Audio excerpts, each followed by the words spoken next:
Assalamualaikum warahmatullahi wabarakatuh. Perkenalkan, nama saya Ronggo Purwanto. Saya mahasiswa di Politeknik Pembangunan Pertanian Manokwari.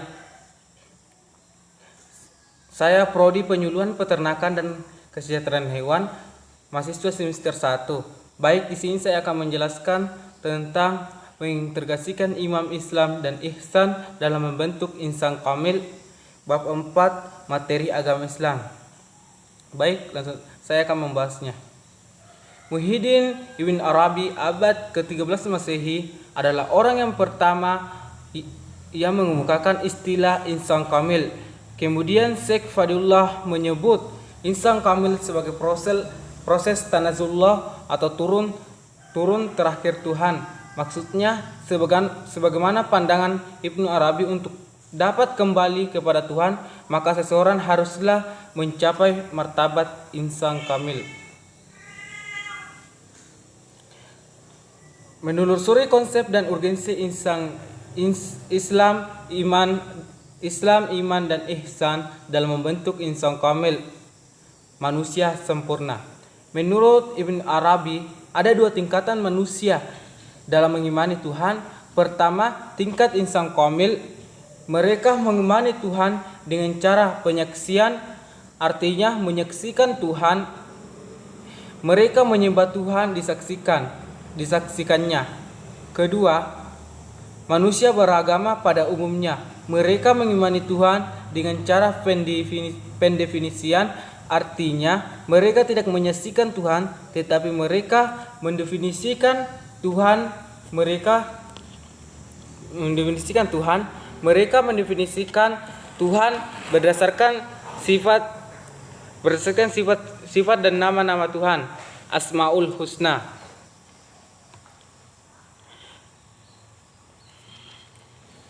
Abdul Qarin Al-Jili membagi insan kamil atas 3 tingkatan. Yang pertama, tingkat permulaan al-bidayah. Pada tingkat ini insan kamil mulai dapat merealisasikan asma dan sifat-sifat ilahi pada dirinya. Yang kedua, at-tawassut. Pada tingkat ini insan kamil sebagai orbit kehalusan sifat kemanusiaan yang terkait dengan realitas kasih Tuhan, al-haqiq ar-rahmaniyah. Pengetahuan yang dimiliki oleh insan kamil pada tingkat ini telah meningkat dari pengetahuan biasa, karena sebagian dari hal-hal yang gaib telah dibukakan Tuhan kepadanya. Yang ketiga, al-khitam. Pada tingkat ini insan kamil telah dapat merealisasikan citra Tuhan secara utuh. Ia pun telah dapat mengetahui rincian dan rahasia penciptaan takdir. Menanyakan alasan mengapa iman, Islam dan ihsan menjadi persyaratan dalam membentuk insan kamil. Ketika ditanyakan kepada mereka, apakah Anda percaya akan adanya Allah? Mereka semua memberikan jawaban yang sama. Kami percaya akan adanya Allah. Kami percaya akan adanya kami percayakan adanya malaikat-malaikatnya, dan seterusnya. Kemudian jika ditanya lebih lanjut, adakah manusia yang tidak percaya akan adanya Tuhan? Adakah manusia yang tidak percaya akan adanya malaikat? Dan seterusnya. Pertanyaan-pertanyaan yang berkaitan dengan rukun iman, hampir semua mahasiswa menjawab, tidak ada seorang manusia pun yang tidak percaya akan adanya Tuhan, tidak percaya akan adanya malaikat, dan seterusnya. Semua manusia percaya akan adanya Tuhan, semua manusia percaya akan adanya malaikat, dan seterusnya. Menggali sumber teologis, historis, dan filosofis tentang iman, Islam, dan ihsan sebagai pilar agama Islam dalam membentuk insan. 1. Menggali sumber teologis, historis, dan filosofis tentang iman, Islam, dan ihsan sebagai pilar agama. Berdasarkan hadis yang diriwayatkan Umar bin Khattab radhiyallahu anhu, di atas kaum muslimin menetapkan adanya 3 unsur penting dalam agama Islam, yakni iman, Islam, dan ihsan sebagai satu kesatuan yang utuh. Pada periode berikutnya, para ulama mengembangkan ilmu-ilmu Islam untuk memahami ketiga unsur tersebut. Makna ihsan sebagaimana dijelaskan dalam sebuah hadis, kamu menyembah Allah seolah-olah mata kepala kamu melihat Allah. Jika mata kepala kamu tidak bisa melihat Allah, dan pasti tidak bisa melihatnya, Tetapi Allah melihat kamu. Maksudnya, mata kepala kita tidak mungkin bisa melihat Allah karena Allah adalah Zat yang maha gaib, namun Allah melihat kita. Oleh karena itu, supaya ibadah kita mencapai derajat ihsan, maka mata hati kita harus selalu diusahakan melihat Allah Subhanahu wa taala.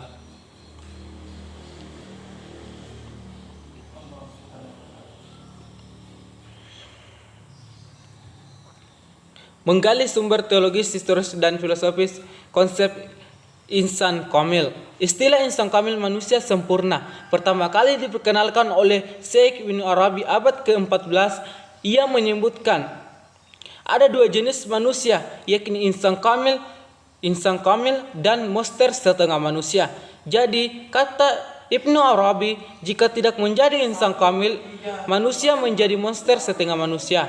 Insan kamil adalah manusia yang telah meninggalkan kemonsterannya. Konsekuensi di luar kedua jenis manusia ini, ada manusia yang sedang berproses meninggalkan kemonsterannya dalam membentuk insan kamil. Selain Ibnu Arabi, sekurangnya ada dua sek yang menyusun konsep insan kamil, yakni Syekh Al-Jili dan Syekh Fadiullah. Konsep manusia dalam Al-Quran. Konsep manusia dalam Al-Quran, kajian ini bertujuan menjelaskan tentang manusia dalam Al-Quran. Ada tiga yang biasa diterjemahkan sebagai manusia dalam Al-Quran, yakni Bashar, Al-Insan, dan An-Nas. Dalam banyak tulisan, Bashar disebut sebagai dimensi jasmania, Al-Insan dimensi psikologis dan rohania, dan An-Nas sebagai dimensi sosiologis dan kemasyarakatan dari manusia. Ketika Al-Insan menerima amanat, padahal amanat itu ditawarkan Allah kepada langit, bumi, dan gunung-gunung, Allah sama sekali tidak memujinya, malah memvonis bahwa Al-Insan itu zalamun, jahalu, sangat zalim dan sangat bodoh. Termasuk An-Nas pun memperingatkan manusia yang cenderung mengikuti agama leluhur, agama mayoritas, dan agama yang menarik perhatiannya atau mengikuti pendapatnya sendiri, bukannya mengikuti man anaba ilayya, orang yang kembali kepadaku, yakni para nabi, para rasul, atau para khilafahnya, wakil Tuhan di bumi. Mungkin disinilah letak optimistis iblis yang ketika divonis sesat oleh Allah, ia memohon dipanjangkan umurnya. Unsur-unsur manusia pembentuk insan kamil. Al-Ghazali menyebutkan adanya unsur luar tubuh dan unsur dalam batin. Unsur tubuh menyangkut anggota tubuh dan panca indera, sedangkan unsur batin berupa hati, akal, nafsu, dan hasrat. Al-Ghazali menyebut juga roh sebagai unsur batin, tetapi dipandang sinonim dengan hati. Membangun argumen tentang karakteristik insan kamil dan metode pencapaiannya. Karakteristik insan kamil. Insan kamil bukanlah manusia pada umumnya. Ibnu Arabi menyebutkan adanya dua jenis manusia, yaitu insan kamil dan monster bertubuh manusia. Empat unsur manusia yaitu jasad, hati nurani, roh, sir atau rasa. Ulama sufi antara lain Imam Al-Ghazali menjelaskan 7 macam nafsu sekaligus 7 tangga sebagai proses tarakki atau menaik manusia menuju Tuhan. Insan kamil adalah manusia yang sudah menanggalkan karakter kemanusiaannya yang rendah dan telah mencapai tangga nafsu tertinggi, tangga nafsu ke-7. 7 macam nafsu tangga tersebut adalah sebagai berikut, yaitu nafsu ammara, nafsu lawwama, nafsu mulhima, nafsu mutmainnah,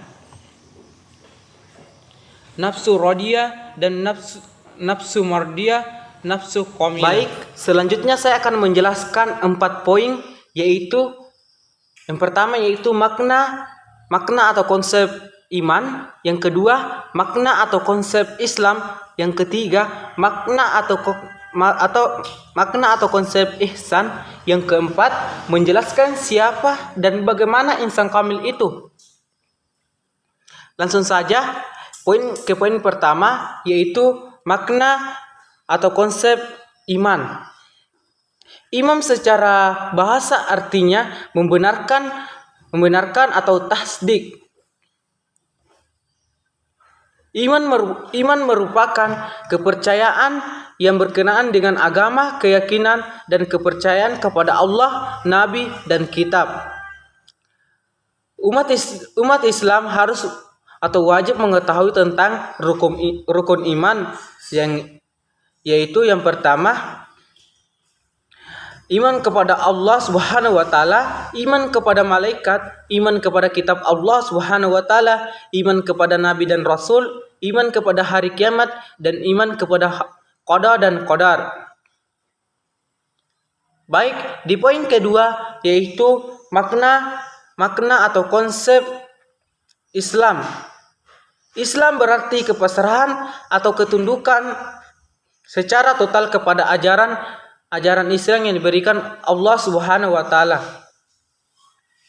Islam adalah agama yang diturunkan oleh Allah Subhanahu wa taala melalui rasulnya yaitu Muhammad sallallahu alaihi wasallam, yang berisi hukum yang mengatur hubungan manusia dengan Allah Subhanahu wa taala, hubungan manusia dengan manusia, hubungan manusia dengan alam semesta. Umat Islam wajib mengetahui tentang rukun Islam yang ada 5, yaitu membaca 2 kalimat syahadat, mendirikan sholat, mengerjakan puasa di bulan Ramadan, membayar zakat, dan naik haji jika mampu.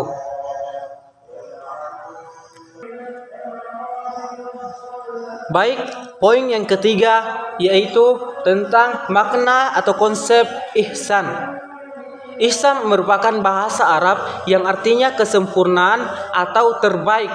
Dalam istilah agama Islam, ihsan berarti seseorang yang menyembah Allah seolah-olah ia melihatnya, dan jika ia tidak mampu membayangkan melihatnya, maka orang tersebut membayangkan bahwa sesungguhnya Allah melihatnya. Poin yang keempat yaitu tentang menjelaskan siapa dan bagaimana insan kamil itu. Insan kamil ialah manusia yang sempurna dari segi wujud dan pengetahuannya. Kesempurnaan dari segi wujudnya ialah karena dia merupakan manifestasi sempurna dari citra Tuhan yang pada dirinya tercermin nama-nama dan sifat secara utuh. Insan kamil atau manusia yang sempurna adalah manusia yang berkarakter dan bersifat baik. Ini sesuai dengan penjelasan sifatnya dalam tafsir Al-Misbah yang disebutkan, yaitu kriteria insan kamil menurut tafsir Al-Misbah. Menurut Ibnu Arabi, insan kamil adalah manusia yang mampu mengaktualisasikan semua potensialitasnya sesuai dengan bentuk Tuhan secara lengkap dalam diri manusia sempurna, mampu mewujudkan setiap kualitas yang terpuji. Baik, sekian video tadi. Saya ucapkan terima kasih. Wassalamualaikum warahmatullahi wabarakatuh.